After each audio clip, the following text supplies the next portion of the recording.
Coucou tout le monde, bienvenue sur ma chaîne, j'espère que vous allez bien, moi ça va. Si vous êtes nouveau ici, n'hésitez pas à vous abonner. Comme vous le savez, j'ai décidé pour ce mois de décembre de faire une vidéo par jour. J'essaye de m'y tenir le plus possible, donc donnez-moi de la force s'il vous plaît. Pour la vidéo du jour, j'ai décidé de faire un concept que j'aime beaucoup, c'est mes favoris du mois 2. Donc là, moi ce que je vais faire aujourd'hui, c'est mes favoris de l'année. Vu qu'on est à la fin de l'année, je me suis dit pourquoi pas faire une rétrospective sur tout 2024 et faire mes favoris 2024. Sachant que moi, je suis pas une grosse consommatrice. On choisit comment on consomme ici. Donc voilà, je me suis dit que c'est assez simple, je pense, de faire mes favoris sur toute une année. Il y aura vraiment de tout, que ce soit beauté, hygiène, odeur, livres, séries. J'ai vraiment essayé de varier les catégories pour que ce soit une vidéo vraiment complète. Donc on va commencer par le make-up. Pour le coup, ce sera très rapide. Si vous suivez un peu mes vidéos, vous avez pu voir, comme je vous l'ai dit, j'ai beaucoup de make-up, mais j'ai un problème, c'est au niveau des teintes. J'ai pas encore toutes mes teintes. Donc ce serait un peu biaisé de vous parler de plein de produits, alors que en vrai, au niveau des teintes, j'ai pas encore trouvé ce que je recherchais. Alors, dans un premier temps, on va commencer avec mon anti-cerne. On ne le présente plus, hein, vous savez déjà. C'est le Too Faced Born This Way. Vraiment, ça c'est GOAT du make-up. Pour le coup, ça c'est vraiment un produit que j'ai découvert cette année. Je le voyais depuis un moment, on sait très bien, ça c'est un OG. Mais c'est vrai que moi, je l'ai acheté cette année et j'ai vraiment commencé à le tester cette année. Et j'en suis vraiment satisfaite. Il est bientôt fini d'ailleurs. Après, c'est vraiment le seul que je mets. Donc c'est mon préféré parmi le seul que je mets. Il est parfait, il floute très bien. Le seul petit point négatif, si je puis dire, c'est que je trouve que les concealers Born This Way, ils sont tous un peu sous-ton jaune. Moi, j'ai un sous-ton jaune, je crois. Je vous ai dit niveau teinte là, voilà, mais je pense quand même que j'ai un sous-ton jaune. Mais c'est vrai que ça peut être difficile quand t'as un sous-ton un peu plus neutre ou froid. Même si ils sont catégorisés par sous-ton, je trouve quand même que très souvent, voilà. De manière générale, même je trouve que de nos jours le make-up est très jaune. Moi, ouais, j'ai l'impression que je suis sous-ton jaune, hein. Bon, pour le sous-ton, normalement, faut regarder ses veines. Toujours niveau make-up, il y aura ces deux blush, donc de la marque ELF, qui est une marque drugstore UK, mais que vous pouvez retrouver sur les sites, que ce soit Beauty Bay, Cult Beauty, etc. Et même sur Asos, je les ai vus. Ils sont vraiment pas chers, je crois qu'ils sont à 8 €, un truc comme ça. Et en fait, ces blush, quand je vous dis la pigmentation de ça, cette teinte là elle est très bien. Il y en a une autre que je pense qui m'irait, en tout cas que moi j'aime beaucoup, un peu orangé, petit bémol toujours, hein, parce qu'on n'est pas non plus des pigeons, on sait reconnaître quand les produits ont des petits bémols. Il faut quand même un peu avoir la main. Il est quand même, je vous ai dit, très pigmenté, etc. Donc niveau application, c'est pas le truc tu vas le laisser poser pendant je sais pas combien de temps. Non, tu le mets, tac, tu commences à estomper parce que il peut faire un peu patchy. En tout cas c'est vrai que la première fois que je l'ai essayé, je me suis retrouvée avec du rouge là comme ça. On croirait que j'avais un cocard en fait, tellement que j'en avais. Vu que j'avais fait 3 points, en fait on voyait vraiment les points. Bref, assez compliqué à estomper je trouve dans les débuts. Faut quand même prendre la main. Et ensuite, toujours un blush, c'est celui-ci, la marque c'est... Je sais pas comment on dit. 3 en arabe, Ina. Voilà, vous me direz dans les commentaires comment ça se prononce. Mais donc voilà, pareil, ça c'est drugstore UK. Quand je vous dis que ce blush, franchement pareil, une pigmentation, laisse tomber. Tu vois, si tu veux un blush de Barbie, c'est ce blush. Incroyable. Et la combinaison des deux là, mouah, chef kiss. Donc voilà pour mes 3 produits make-up préférés de cette année 2024. On va passer à ma catégorie préférée, catégorie parfum. Donc dans cette catégorie, je vais vous présenter un seul parfum. C'est vraiment mon coup de cœur de cette année. C'est pas mon parfum préféré de tous les temps, mais en tout cas de cette année, de ma découverte et que j'ai acquis, c'est mon préféré. J'ai eu d'autres parfums cette année, mais j'ai vraiment choisi celui que j'ai préféré, je vous en ai déjà parlé en plus. C'est le Valentino Born in Roma, je crois. Je vous mettrai les notes. Mais il sent la femme qui est douce en fait. C'est-à-dire que, tu vois, quand on te sent, on sait que t'es fraîche en fait. Après, les goûts et les couleurs, bien sûr. N'achetez jamais, surtout les parfums, à l'aveugle. On va toujours sentir, je vous ai déjà dit de toute façon. Les gens sur les réseaux, ils mentent trop. Et puis même, on n'a pas les mêmes goûts. Mais en tout cas, vraiment, cette odeur... J'aime trop, j'ai trop kiffé. C'est vraiment le style d'odeur que j'aime énormément. Sinon, c'est vrai que de base, je vous le dis quand même si c'est pas cette année, mais mon parfum, pour que vous ayez un comparatif de style d'odeur que j'aime bien, moi mon parfum de tous les jours, c'est vraiment le Prada Paradoxe. Je l'aime trop. Donc voilà, vous voyez un peu le même style d'odeur, bien sucré, bien envoûtante, bien comme on aime. Donc voilà le style d'odeur que j'aime bien. J'aime bien aussi Gentle Fluidity. Bref, je vous ai déjà parlé de tous les parfums que j'aime. J'espère que l'année prochaine, quand je vous ferai mes préférés, il y aura mon Gentle Fluidity que je veux depuis. Ensuite, niveau hygiène. Alors, moi, faut savoir que depuis toujours, depuis que je suis petite en fait, je me lave avec les éponges africaines. On appelle ça éponge, je sais que dans certains pays disent jampé je crois. Nous, en tout cas chez nous, on appelle ça éponge. J'ai connu rien d'autre dans ma vie. Sauf que, cette année, j'ai découvert ces gants là. Je vais vous mettre l'image des gants, parce que j'ai pas envie d'aller les prendre dans la salle de bain, mais ces gants, testez, revenez me voir. Quand tu te frottes Et c'est vraiment pas des lol. Donc moi je les ai achetés sur Amazon. Je sais qu'il y en a aussi à Normal, enfin il y en a un peu partout. Testez, je vous assure, testez. Tu sens vraiment que ça te lave en fait. Ça va le nettoyer jusqu'à ton âme. Mais c'est pas quelque chose qui ça fait pas mal ou quoi, mais tu sais que ça te lave vraiment. Donc vraiment ça c'est niveau hygiène, c'est mon top de l'année. Je rachèterai ce produit. Toujours dans la partie un peu hygiène, hydratation et tout. Cette crème, découverte cette année.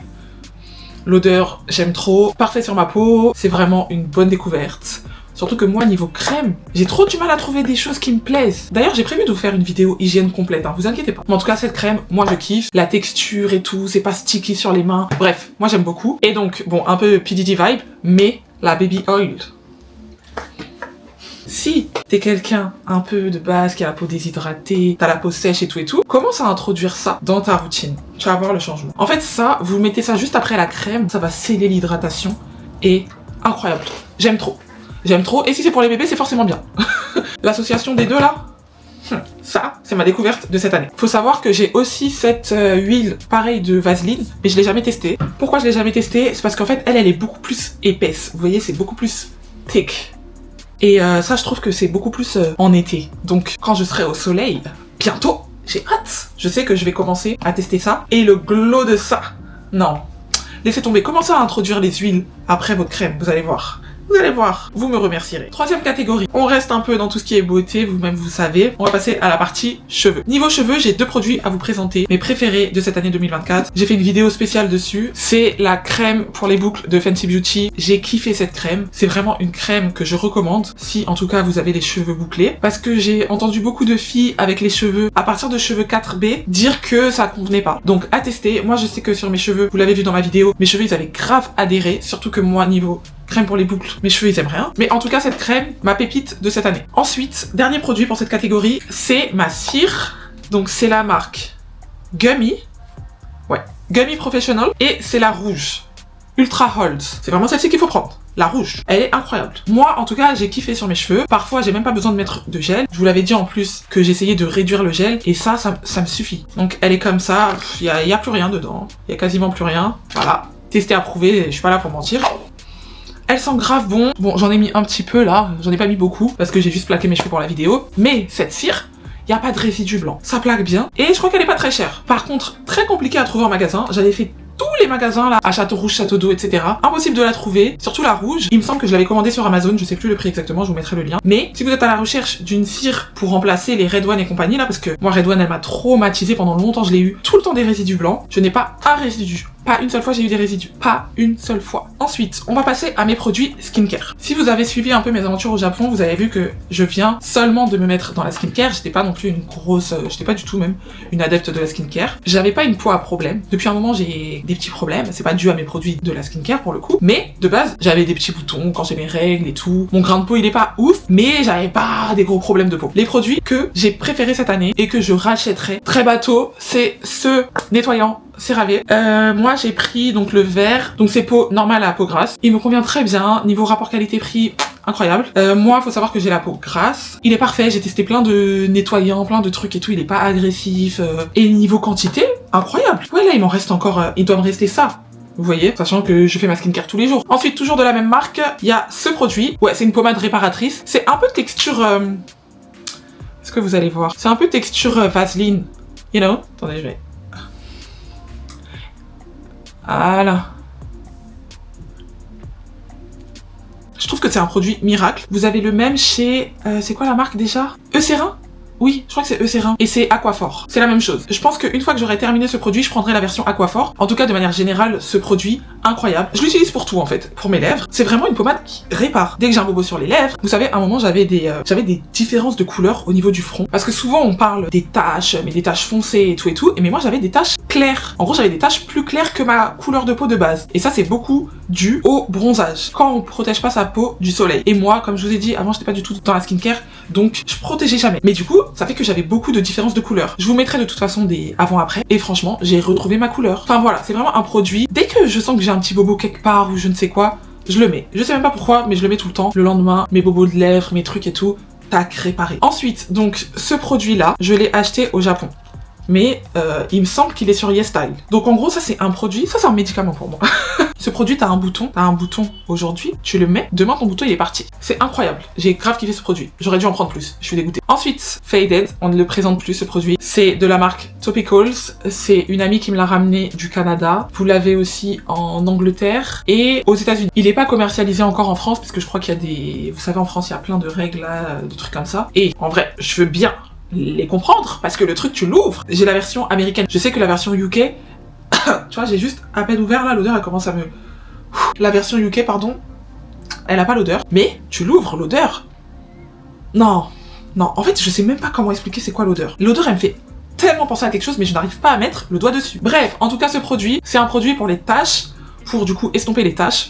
Vous pouvez l'appliquer de manière locale ou sur tout le visage pour unifier votre teint et tout. Il y a des composants assez puissants, donc moi je vous recommanderais de faire petit à petit. Moi j'ai jamais fait sur tout mon visage. Je sais pas si c'est un effet placebo, mais j'ai l'impression que quand je le mets, parce que je le mets pas tout le temps, une fois par semaine, parfois je mets 2 fois par semaine, mais j'ai l'impression vraiment que quand je mets ce produit, le lendemain mes taches, elles sont restées dans mon sommeil en fait. C'est vraiment un de mes produits préférés de cette année niveau skincare. Ensuite, dernier produit skincare, je l'ai pas là parce que j'en ai plus, mais c'est ma crème solaire, je vous en ai déjà parlé, je la trouve incroyable. Niveau protection, je sais pas si elle est aussi bien qu'une SVR ou je ne sais quoi. En ce moment, j'utilise une SVR, ça va, elle me convient, mais je trouve que ma crème que j'avais achetée au Japon, c'est quoi la marque déjà? Je sais plus, je vous mettrai de toute façon, je crois qu'elle s'achète même en grande surface. Le glow que cette crème me donnait, je la trouve incroyable. C'est vraiment mon produit que j'ai découvert cette année, surtout qu'avant je ne mettais pas de crème solaire comme je vous l'ai dit, et le fait d'avoir démarré avec cette crème solaire là, mais je suis tombée amoureuse de la crème solaire en fait. Ah oui, la marque c'est Bioré. Du coup là j'ai la version en spray. Ensuite on va passer à la catégorie mode. Il y aura un seul article, non 2 articles, très rapide. Vous avez vu que je suis en train de refaire totalement ma garde-robe, donc cette année j'ai pas acheté énormément de choses, voire quasi rien du tout. Mais j'ai acheté une paire de chaussures et c'est vraiment ma préférée de cette année. C'est pas la paire que j'ai le plus mise. Vous savez très bien que ma paire, et mon entourage pourra le confirmer, la paire que je mets tous les jours, c'est mes Ugg. Ça c'est ma paire de tous les jours. Mais la paire que j'ai découvert cette année et qu'on a un peu tous, qu'on a vu partout, c'est les spéciales de Adidas. Moi j'ai pris celle-ci. Donc les roses et bleus, c'est un bleu un peu nuit. Elles sont roses comme ça, un rose un peu que vous verrez bien. C'est quand même bien rose, mais ça va. Et en fait, on sait tous que Adidas a fait un comeback incroyable. Ils ont 1 milliard de modèles. Niveau couleur, c'est exactement ce que je voulais. Je vous assure, vous vous rendez pas compte, mais je trouve que ma paire, elle va avec tout. Ce rose-là, et qu'en fait ce soit un rose. Après, ça dépend comment vous vous habillez, ça dépend de votre garde-robe. Mais ce rose-là, c'est pas non plus un rose très... Vous voyez, ils ont un autre rose beaucoup plus peps. Ça, c'est un rose qui passe en été, en hiver, en automne, au printemps. Le fait qu'il y ait ce bleu un peu nuit, ça va avec des couleurs jean, du gris, du noir, bref. Et la semelle comme ça, un peu beige camel, ça va avec les trench, les fourrures, bref, ça va avec tout. Moi, je trouve qu'elles vont avec tout. Donc, c'est vraiment coup de cœur de cette année. Donc, dernier élément de cette catégorie, je ne l'ai pas là parce que je ne l'ai pas encore. Donc, c'est un peu biaisé, mais c'est quand même ma pièce préférée de cette année. Donc, au niveau des sacs, c'est le sac Pollen, le Sim. Je sais, ça fait un peu bateau de dire ça parce que c'est un peu un sac mondial. Mais moi, c'est vraiment la couleur racine. Donc, vous voyez, c'est une couleur qu'ils ont sortie récemment. J'ai kiffé. J'ai longtemps hésité avec le camel. J'ai tellement analysé les tenues que je pouvais faire, les trucs et tout. Et je trouve que parfois, le camel, avec le noir ou d'autres couleurs un peu plus grises et tout, parfois ça jure trop. Et je me suis dit qu'en fait, là, le fait d'avoir sorti cette couleur-là, la racine, c'était vraiment le mélange parfait entre le taupe, que je trouvais du coup trop clair, et le camel, qui était un peu trop... trop camel en fait. Et là, c'est vraiment... la couleur parfaite entre les deux. Donc c'est le sac que j'avais demandé pour mon anniversaire. Malheureusement il est sold out, mais je sais que c'est mon sac de cette année. C'est le sac que j'ai préféré, de manière raisonnable, hein. Sinon on sait très bien que les Dior, ceci, cela, on se sait. Ensuite, on va passer à la catégorie digitale. Je ne peux pas vous la montrer parce que je filme avec, mais, mon achat préféré de cette année, c'est vraiment ma caméra. Mon DJI, je vous mettrai le lien, je l'ai acheté au Japon, j'ai profité parce que c'était moins cher, il y avait des réductions, il y avait la détaxe, donc j'ai vraiment fait une bonne affaire. Je sais que c'est un budget, on va pas se mentir, c'est un budget, mais de toute manière quand on veut acheter une caméra, on sait très bien que ça commence à chiffrer, mais pour ce que c'est, je trouve que c'est le meilleur rapport qualité-prix, elle est petite, elle filme en 4K, franchement, il y a rien à dire, c'est vraiment mon achat préféré de cette année niveau digital. Si ça vous intéresse de faire de la création de contenu ou juste de filmer pour vous, je ne sais quoi, moi c'est vraiment un achat que je ne regrette pas et je ne peux que vous recommander. Donc maintenant on va passer à tout ce qui est divertissement. On va commencer par les séries. Je vais vous parler de mes séries préférées de cette année. Il faut savoir que cette année, j'ai pas regardé énormément de séries. En tout cas, j'ai pas découvert de nouvelles séries. J'ai regardé des saisons de séries que je regardais déjà et tout, mais j'ai pas découvert de nouvelles séries. En tout cas, j'ai l'impression. À part une série que j'ai kiffé, et cette série je me dois de vous en parler, et que vous soyez croyant ou non, je vous assure, parfois vous pensez qu'il y a des trucs comme ça et ça va pas vous intéresser, que vous soyez croyant ou non, croyant mais d'une autre confession que le christianisme, cette série elle est incroyable de manière générale. Moi, pour avoir regardé autant de films, séries, etc. sur l'époque de Jésus, cette série elle est tellement différente, c'est tellement bien amené, c'est The Chosen, et du coup il y a beaucoup plus l'aspect humain, vous voyez, et ça fait que quoi qu'il arrive, il y a un épisode qui va vous parler. Parce que ça traite de tous les sujets. On voit les disciples être confrontés à des situations que nous, pauvres humains, là, actuellement, on peut aussi affronter. Et en fait, c'est incroyable. Il y a des messages fous. Enfin, moi, j'ai trop aimé cette série. C'est une série, Anderson, à chaque fois, il me dit, cette série, faut vraiment la recommander à trop de gens parce que elle est incroyable. Vous regardez un épisode et ça vous guérit d'un trauma, d'un truc. Enfin, bref, j'ai trop aimé cette série. Ensuite, je suis obligée de vous parler d'une autre série, même si je ne l'ai pas découverte cette année, mais c'est mon rôle parce que c'est la série de ma vie. C'est mon rôle de vous en parler, quoi qu'il arrive. This Is Us. Branchez-vous, This Is Us. En fait, regardez This Is Us et vous verrez si vous verrez la vie de la même manière après. En tout cas, niveau relations familiales et tout, incroyable. Tous les sujets sont abordés. Moi, je sais que cette série, elle m'a apporté énormément de choses, elle m'a permis de comprendre plein de choses, que ce soit sur mes parents, mes frères et sœurs. On n'est pas un dans une famille, on est plusieurs éléments dans une famille, on n'a pas la même manière de comprendre les choses. Donc, je ne peux que vous la recommander. Ensuite, troisième série dont je peux vous parler et qui a été une de mes préférées cette année. En tout cas, j'ai beaucoup aimé. Je l'ai pas terminé, il me reste 3 épisodes, donc c'est un peu biaisé, mais c'est quand même une série que j'ai beaucoup aimé. C'est pas une série qui date de cette année, hein. C'est la série Succession. Beaucoup aimé. C'est une série sur des riches, des très riches. Et en gros, c'est un monsieur qui a plein d'entreprises, des médias et tout. Et il a 3 enfants. Et du coup, l'histoire, c'est que il est en train de faire sa succession, quoi, de trouver à qui il va passer les rênes. Et voilà, je ne sais pas comment bien expliquer.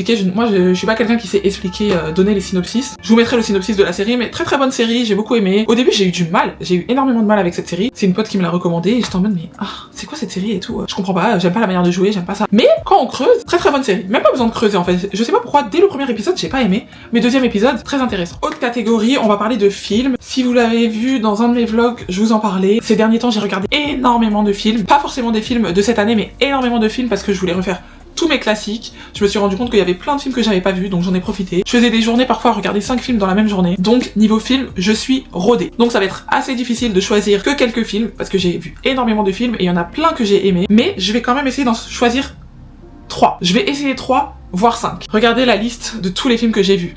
C'est où il y a du vert. Et ça, c'est ceux que je dois encore voir. Laissez-moi choisir. Dans un premier temps, je dirais Léon. Je sais qu'aujourd'hui, il est un peu problématique. Il fait un peu polémique, mais c'est un très bon film, j'ai beaucoup aimé. Ensuite, laissez-moi voir, qu'est-ce que j'ai aimé? Les Infiltrés, j'ai kiffé. J'ai vu les 3 Batman de Nolan, et celui que vraiment j'ai kiffé, c'est le dernier. J'ai beaucoup aimé, je sais que tout le monde est à fond sur le 2, de Dark Knight, je l'ai beaucoup aimé, mais moi mon préféré c'est vraiment le dernier. American History X, j'ai grave aimé. Voilà, il y a plein de films en fait. American Gangster, Training Day, Tu ne tueras point, voilà. Là j'ai donné plein de films et c'est vraiment mes préférés de cette année. Ensuite, dernière catégorie, on va parler des livres. Donc moi, je vous l'ai déjà dit, je lis sur ma tablette. Comme vous le savez, mon objectif cette année c'était de lire un livre par mois. Là, j'en suis là. Il me reste donc 2 livres. J'en ai 2 en cours, donc c'est parfait. Et donc, parmi ceux que j'ai lus cette année, je vais vous présenter mes 2 préférés. Celui-ci, La vérité sur l'affaire Harry Kéber, donc de Joël Dicker. Je vous en ai déjà parlé en plus. Je l'ai trouvé incroyable, vraiment un de mes coups de cœur de cette année. Marcus Goldman, jeune écrivain à succès et dans la tourmente. Il est incapable d'écrire le nouveau roman qu'il doit remettre à son éditeur d'ici quelques mois. Le délai est près d'expirer quand soudain, tout bascule pour lui. Son ami et ancien professeur d'université, Harry Kéber, l'un des écrivains les plus respectés du pays, est rattrapé par son passé et se retrouve accusé d'avoir assassiné en 1975, parce qu'il faut savoir que l'histoire se déroule de base en 2008. Donc en 1975, Nola Kellergan, une jeune fille de 15 ans avec qui il aurait eu une liaison. Convaincu de l'innocence de Harry, Marcus abandonne tout pour se rendre dans le New Hampshire, je sais pas comment on dit, et mener son enquête. Il est rapidement dépassé par les événements. L'enquête s'enfonce et il fait l'objet de menaces. Pour innocenter Harry et sauver sa carrière d'écrivain, il doit absolument répondre à 3 questions. Qui a tué Nola Kellergan? Que s'est-il passé dans le New Hampshire? Je sais pas. À l'été 1975. Et comment écrit-on un roman à succès? Donc c'est un très bon livre, par contre il est assez long, mais il se lit super facilement. Moi je l'ai lu en 1 semaine. Très bien écrit, enfin voilà, je le trouve vraiment complet. Il y a des petits trucs problématiques là, comme vous avez vu, un des personnages principaux aurait eu une liaison avec une jeune fille de 15 ans. Donc juste le fait que ce soit abordé, c'est un peu bizarre, mais bon. Voilà, ça reste un très bon livre. En tout cas, j'ai beaucoup aimé. C'est une recommandation qu'on m'avait faite et je suis très satisfaite de cette lecture. Ensuite, il y a La Psy, Never Lie, de Frida, comment elle s'appelle déjà? Frida quoi? Quelque chose. Frida McFadden. Donc c'est celle qui a écrit La femme de ménage. J'avais bien aimé La femme de ménage, sympatoche, bon petit plot twist sympa et tout. C'est pas le thriller non plus de l'année, mais sympatoche. Tu vois, une bonne lecture, surtout si tu veux reprendre la lecture, donc c'est nice. Du coup, je suis allée lire La Psy. J'ai beaucoup aimé La Psy, plot twist, laisse tomber. J'ai kiffé. Comme vous avez vu, moi je l'ai lu en anglais, donc Never Lie, parce que j'avais que la version anglais. Au début, ça m'a un peu freiné, parce que voilà, ok, on parle anglais et tout, mais lire un livre en anglais, c'est pas la même chose. Mais pour le coup, très agréablement surprise, assez simple à lire. Franchement, il n'y avait pas de vocabulaire de fou. Si vous avez déjà lu La femme de ménage, vous voyez un peu de toute façon la plume de Frida McFadden. Donc voilà, plutôt easy. J'étais plutôt fière de moi. En tout cas, cette année, j'ai lu un livre en anglais. Jeunes mariés, Tricia et Ethan recherchent la maison de leurs rêves. Alors qu'ils visitent un manoir isolé, ayant appartenu au docteur Adrienne Halley, une psychiatre renommée, disparue sans laisser de traces 4 ans plus tôt. Une violente tempête de neige les piège sur place. Et la maison n'a rien d'un cocon rassurant. Il y a ces empreintes de pas récentes sur le parquet. Ces bruits à l'étage. Pour qui je me prends, purée. Ces bruits à l'étage comme si quelqu'un vivait là. Pire encore, Tricia découvre une pièce secrète qui renferme les enregistrements audio de chaque patient du docteur Halley. La jeune femme les écoute les uns après les autres, tard dans la nuit. La toile de mensonges ayant conduit à la disparition de la psy se dévoile lentement. Mais déterrer de vilains petits secrets est un jeu dangereux. Et lorsque Tricia écoute le dernier enregistrement, il est déjà trop tard. Ce livre-là, et j'étais choquée. Je trouve qu'en termes de scénario, l'histoire, La femme de ménage est plus intéressant, mais en termes de plot twist, j'ai trouvé le plot twist de La Psy beaucoup plus intéressant. Et je vais quand même vous en donner un dernier que j'ai bien aimé, c'est Les Impatientes de... C'est qui l'autrice déjà? De Jaili Amadou Amal. Dans un registre totalement différent, 3 femmes, 3 histoires, 3 destins liés. Ce roman polyphonique retrace le destin de la jeune Ramla, arrachée à son amour pour être mariée à l'époux de Saphira. Tandis que Hindu, sa sœur, est contrainte d'épouser son cousin. Patience. C'est le seul et unique conseil qui leur est donné par leur entourage. Puisqu'il est impensable d'aller contre la volonté d'Allah. Comme le dit le proverbe Peul, au bout de la patience, il y a le ciel. Mais le ciel peut devenir un enfer. Comment ces 3 femmes impatientes parviendront-elles à se libérer? Mariage forcé, viol conjugal, consensus et polygamie. Ce roman de Jaili Amadou Amal brise les tabous en dénonçant la condition féminine au Sahel et nous livre un roman bouleversant sur la question universelle des violences faites aux femmes. Née en 1975 dans l'extrême nord du Cameroun, Jaili Amadou Amal est Peul et musulmane. Mariée à 17 ans, elle a connu tout ce qui fait la difficulté de la vie des femmes au Sahel. C'est une conteuse hors pair. Donc voilà, comme je vous l'ai dit, registre totalement différent, rien à voir avec les thrillers et tout, beaucoup plus prenant, beaucoup plus dur, mais en même temps très facile à lire parce que très jolie plume, assez simple au final à lire. Je crois que je l'ai lu en 1 ou 2 jours. Je sais que quand je l'ai recommandé à une copine, elle m'a dit ma chérie, là je suis en SPM, mes règles arrivent, je sais pas si c'est le moment en fait. Là, je sais pas si c'est le moment de lire un livre où on me dit d'accepter ma condition de femme et basta. Donc voilà, à voir aussi à quel moment tu le lis, mais très très important. En plus voilà, autrice africaine, on valide, bien évidemment, en plus camerounaise. Donc forcément, on valide. Je ferai une review complète de mes lectures à la fin de l'année sur TikTok, donc n'hésitez pas à me suivre. Donc voilà, je pense que j'ai fait le tour. En tout cas, n'hésitez pas vous à me dire en commentaire quels sont vos préférés dans chacune de mes catégories, et si vous trouvez que j'ai oublié des catégories, bah faites-moi signe, je referai une vidéo. Abonnez-vous, likez, partagez et surtout commentez, ça me fait toujours plaisir de voir vos commentaires. Et surtout, pour ce type de vidéo, j'ai vraiment envie de savoir ce que vous pensez de mes favoris et surtout quels sont vos favoris à vous. Merci à vous d'avoir regardé cette vidéo et on se dit à très très vite.